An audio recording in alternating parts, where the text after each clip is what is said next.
Hi guys, Christy here, and we're going to work on this planter right here. Today's playlist is sponsored by Take 5, which is myself and Jeannie's palette. This is an old plant stand type of thing that has like a porch board attached to it. It's probably about 3, maybe 4 years old. It had sunflowers and stuff on it that I had painted on there before. Well, it was getting a little shaggy, so I sanded it down and re-stained it a little bit. Now I am outside, and so everything's going to be kind of windy and flopping around, and a little bit you'll see I lose a whole plate, runs down the driveway and all that kind of stuff. Anyway, so what I'm going to do is I'm just going to put a coat of white paint on here. I am using the Rust-Oleum chalked paint. I'm not trying to get every single spot. I'm just trying to get a good coat of white paint on here so that what we put on will really stand out over the black. So that's what I'm doing right here. So I'm going to speed this up a little bit so that you don't have to sit here and watch me paint this white on here. I do end up doing the bottom part too because we're going to put a little something on that also. So that's what we're doing right here.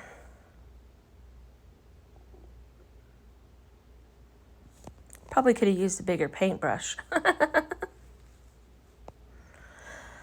Alrighty, so now the whole thing is painted. I apologize for my camera shaking like that. The wind was really blowing. So here's what we're going to do. I'm going to use this stencil right here. It is from 2023. It is from Essential Stencil. If you use the code FUNKYJUNK at checkout, you will save 10%. So make sure you're checking, you use that at checkout to save yourself a little bit of cash. So now I'm laying the stencil on here, and I decided I had it down too low. I needed to move it up because when I put my planter in the bottom and the flowers grow up, you still want to be able to see the home as best you can. So basically I am just scooting this up a little bit. And as you can see, it's super crooked. So I'm going to get a straight edge to kind of straighten myself up here a little bit. And I use that right there. And I start messing around with it right there. I need to go get some tape because we want to make sure that these stay in place. What's nice about Essential Stencils, the spacing like between the O and the N that's on one stencil will be the same when you butt them up against each other for the M and the E. So they go ahead and take all that guesswork out of that for you so that your words and stuff will line up really good. Okay, so now that I've got that all taped down and nice and straight, I'm going to use this black paint right here.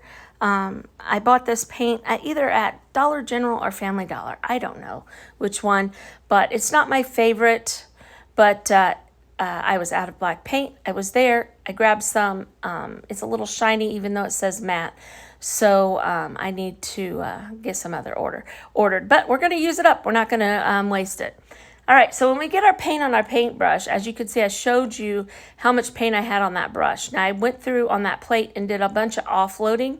That's to get the paint up in the bristles rather than on the end. And then even wipe it off on a paper towel or something like that.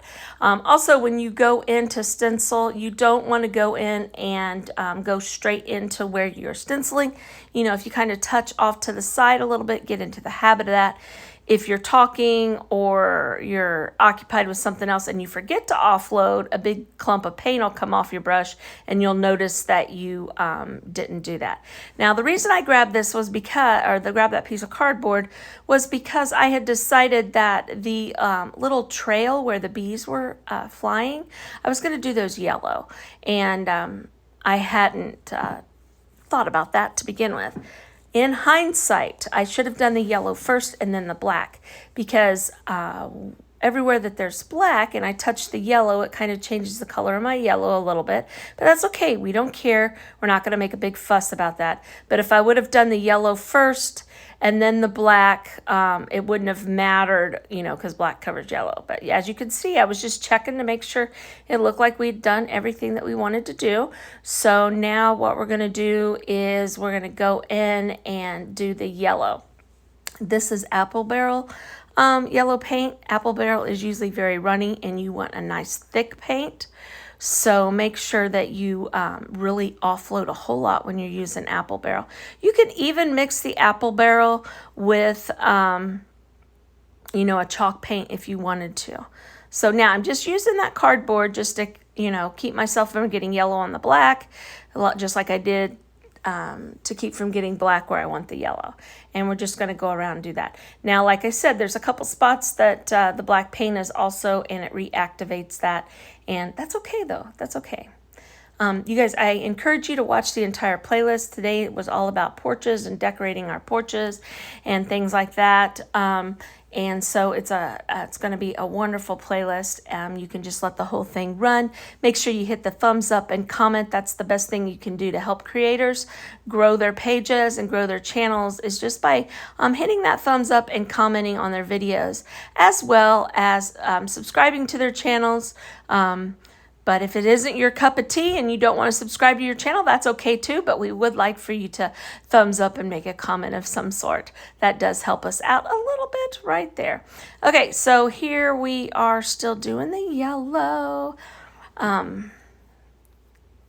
I really like this stencil, you guys. I think it's really cute. And I'm really into bees for some reason. I don't know what the deal is this year with bees, but this is like the third or fourth bee project that I've done. And I really like it. I like how it came out. So now with my plate laying there, the screen has, or my camera has focused on the plate and the piece of cardboard. So the actual board looks a little blurry.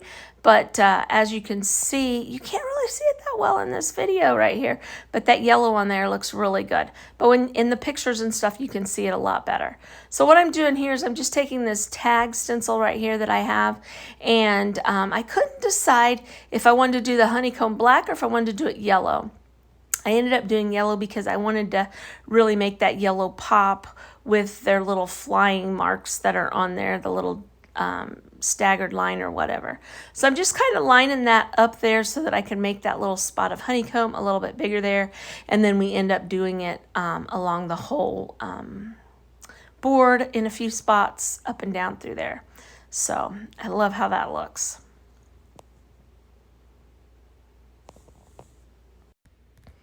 Okay, I'm going to speed this up a little bit, and just like I said, I just went down the sides of the boards with the honeycombs.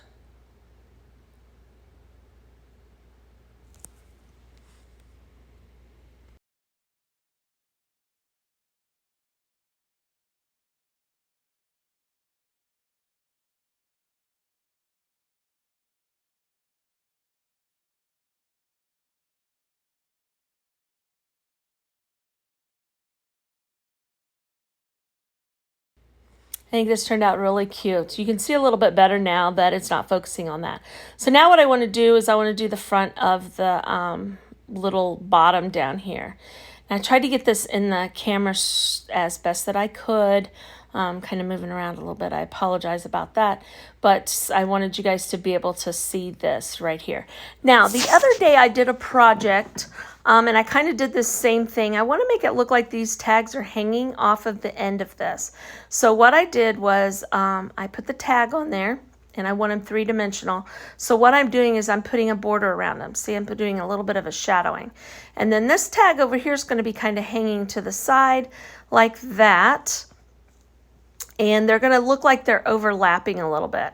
Okay, so what I want to do is I want to go around the edges again. I'm going from this, I'm going outwards so that it looks staggered or hairy, I guess you could say, rather than having a blunt line coming back in. But you see, I did not go over where that tag was on the front.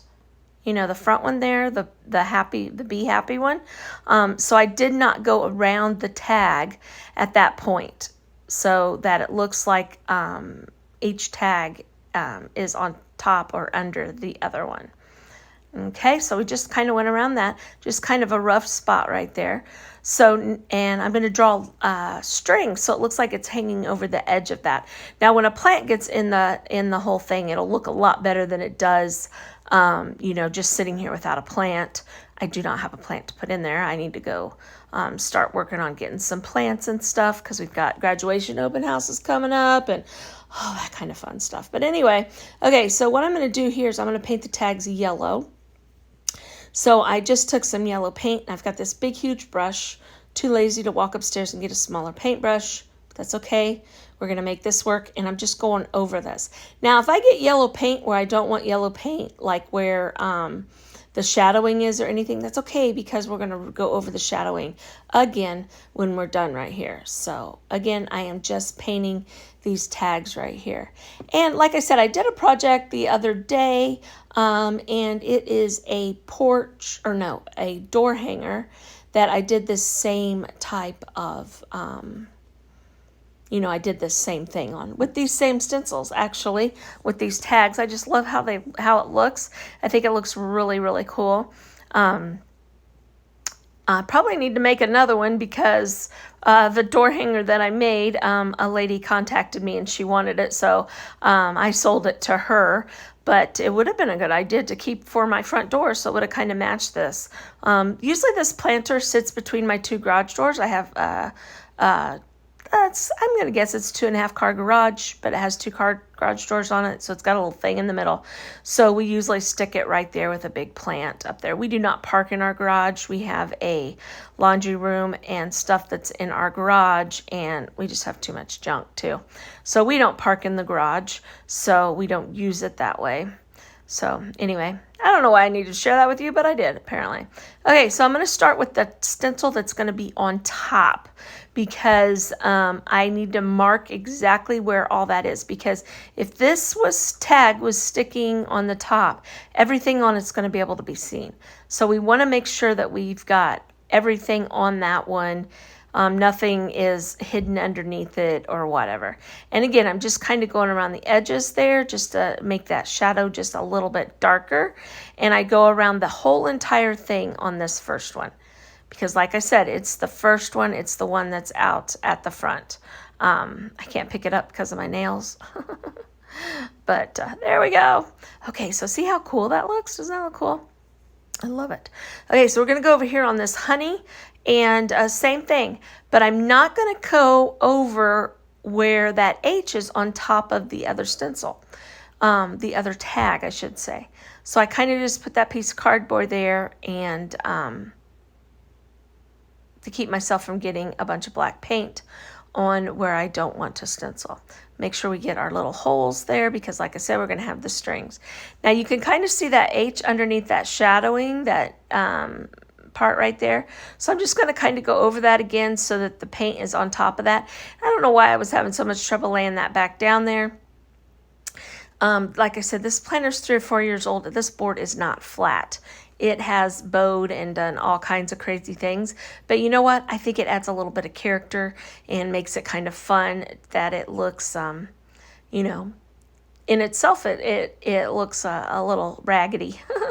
But it still, the bones are good for it. So no need to make another one. We're just going to paint it and make it look old anyway, right? So just going to continue to use it like this. So anyway, so here we go with the honeycomb one, and we're going right around the edges again to make that shadow. Again, do not go over where that top one is. Okay, now see, isn't that cool looking? I just love how that looks. I couldn't remember if I went around the edges on this one or not, so I decided I need to do it again. I don't know, whatever.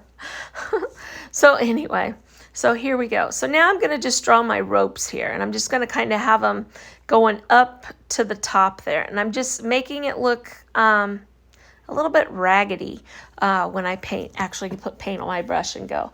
But I want to go over the front like that, and I just kind of want to make it look like it's got some black string that's hanging over there. Again, once I get a flower or a plant in this, that stuff's going to hang over the edge, and you're not going to really see this all that much. Now, I did go ahead and do it like it's, got one in the back, and same thing on this one. Just kind of the illusion, not trying to be real picky with it, because it really doesn't matter, right? So, anyway.